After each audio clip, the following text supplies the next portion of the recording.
Recently, we saw Gordon Hayward go down with a very bad looking right foot injury against the Indiana Pacers. And this was a very concerning one because as soon as it happened, he was in a lot of pain and would not return to the game. Now, on the actual play that Hayward was injured on, he was dribbling and he was driving to the basket and he would step very awkwardly onto Miles Turner's foot. And when he stepped this way, we saw that his foot seemed to twist very awkwardly.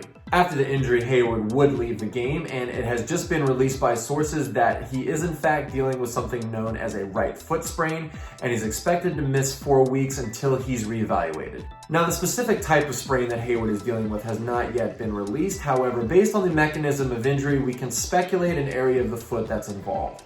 And since some people may not be too familiar with the anatomical structures of the foot, I'm going to go ahead and focus on that in today's video. Welcome, basketball fans. For those of you that are familiar with me, my name is Nick Gallo and I'm a doctor of physical therapy. And with this video, I'm going to go ahead and take a look at Gordon Hayward's most recent right foot injury against the Indiana Pacers. First, I'm going to go ahead and start the video off by going over the exact play that Hayward was injured on so that we get a good visualization for his mechanism of injury. Then I'll go over the particular anatomy that is associated with a foot sprain. And finally, I'll go over what to expect moving forward. If you like today's video, please hit that thumbs up and subscribe to the channel because I will be making more videos in the future regarding sports injuries, rehabilitation, and other physical therapy related content. Also, if you have any comments or questions, please leave those in the comment section below. Now to begin, let's take a look at the play that Hayward was injured on. We can see here as Hayward drives in, he steps right here onto Miles Turner's shoe very awkwardly. Here's another angle showing that as he steps right here, he gets a slight rotational force in the foot. Now here I have a model of the lower leg, foot, and ankle. And so in order to go down to the actual ankle joint, there are two long bones in the lower leg, and they are the tibia and the fibula. And the tibia and fibula are going to come down, and the bone that is directly after that is a bone known as the talus, which is right in through here. And that is going to form the ankle joint. And from here on out, this is going to be where the foot is going to be, obviously, but it's important to know that the foot is actually split up into 3 separate areas. The first section of the foot is known as the hind foot, and that's actually made up of 2 separate bones. They are the calcaneus, or what most people associate with as the heel, and then that talus bone, which is going to form that other part of the ankle joint. So these 2 bones are going to form the area known as the hind foot. Then as we go on further down the foot, there's an area known as the midfoot, and the midfoot is made up of several different bones, and they are the cuboid bone, which is right in through here, which is more associated on the outside of the foot. Then we have a bone known as the navicular bone, which is right in through here, and this is associated more medially or inside of the foot. And finally, we have a group of 3 bones in through here, and they are known as the cuneiforms. And finally, the last section of the foot is known as the forefoot, and that's going to be comprised of the metatarsals, which are right in through here. We have 1 metatarsal for each toe, so 5 metatarsals, and off of each metatarsal is a section of bone known as a phalanx. All of them together are known as the phalanges. So the forefoot is made up of the metatarsals and phalanges. And so these 3 areas are the specific areas of the foot: the hind foot, the midfoot, and the forefoot. And of course, we have other structures located in the foot, and they are, of course, ligaments and tendons. Now, it's important to note that a tendon is actually a connection from a muscle going to a bone, and a ligament is a connection going from bone to bone. So I'm not going to go into all of those structures located in the foot, but just know that there are many different ligaments and tendons that are also running down to the foot as well. Now, it's important to say that when somebody is diagnosed officially with something known as a foot sprain,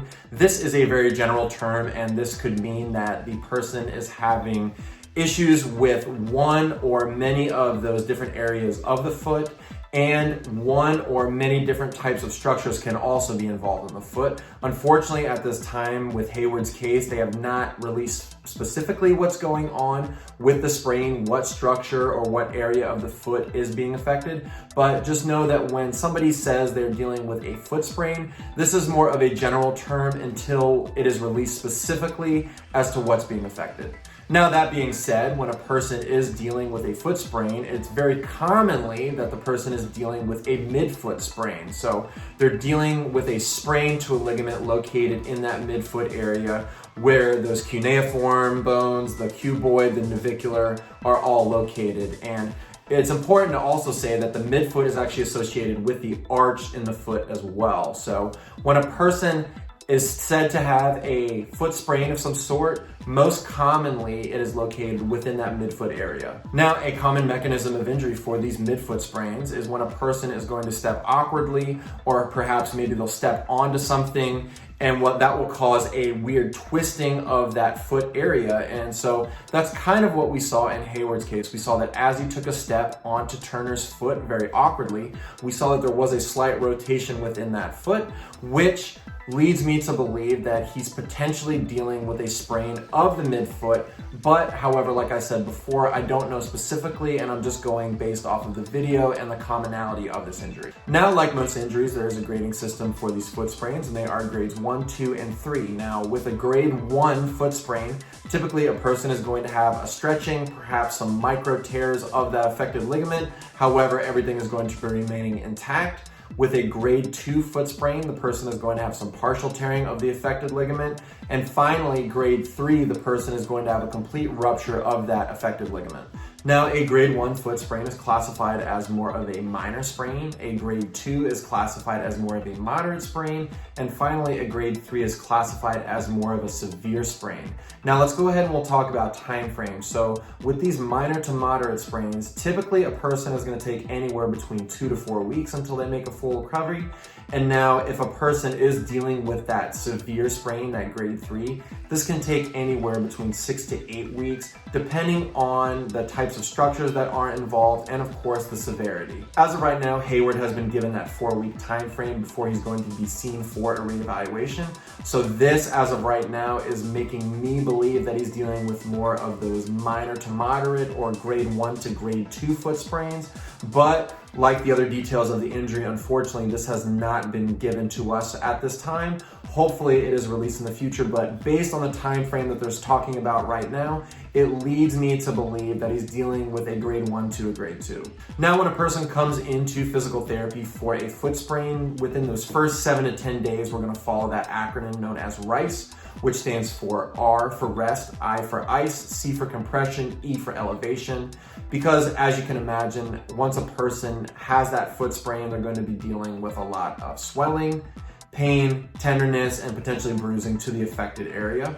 Then as the person starts to improve in physical therapy, we're going to start to add in some range of motion exercises to the foot, make sure everything moves like it did beforehand. Then we'll start to add in some strengthening depending on how the person is feeling and doing. And then after that, we'll start to progress them more into those weight-bearing, sport-specific movements. Therefore, I expect Hayward to be involved with some type of rehabilitation program right away because everything came back, fortunately, in those x-rays as negative for fractures. So I can imagine he's going to be following something similar as of right now as he's trying to recover from this injury. But it's going to be really important that we pay attention to any news updates or things that come out regarding his case. If I happen to hear any updates on Gordon Hayward's case, I'll be sure to post that for everybody in the comment section below. Also, if you find anything or you yourself have dealt with any type of foot sprain in the past, I want to know about it, so go ahead and comment that in the comment section as well. And that's it as of right now regarding Gordon Hayward's most recent foot sprain against the Indiana Pacers. Once again, thank you very much for watching. I really appreciate it. Please subscribe to the channel because I will be making more videos in the future. Thanks for tuning in, and I'll see you next time.